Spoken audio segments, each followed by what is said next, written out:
જે રોડ રસ્તા પાણી ગટર ચોખ્ખું પીવાનું પાણી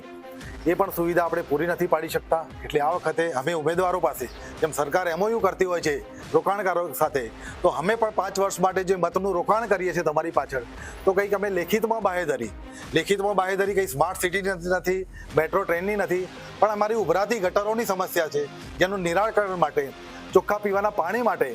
અને વરસાદી પાણીના નિકાલ માટેનું અમે એક બાહેધરી પત્રક તૈયાર કર્યું હતું અને અમને વિશ્વાસ આપ્યો છે કે અમે આ કાર્યક્રમ અમે બાહેધરી આપીએ છીએ કે આ તમારા સમસ્યાઓનો અમે કાયમી નિકાલ લાવીશું। વરસાદી કારણોને લીધે પાણીની ગટરો ઉભરાય છે, ઘરમાં પણ પાણી આવી જાય છે અને પીવાના પાણીમાં પણ મિક્સ થાય છે, તો એનો નિકાલ માટે કંઈ આગળ જે પગલાં લેવાના હોય તો લઈ શકો છો। અને ઉમેદવારો દર 5 વર્ષે આવે છે પણ પાણીનો નિકાલ થતો નથી કે ગટરનો બી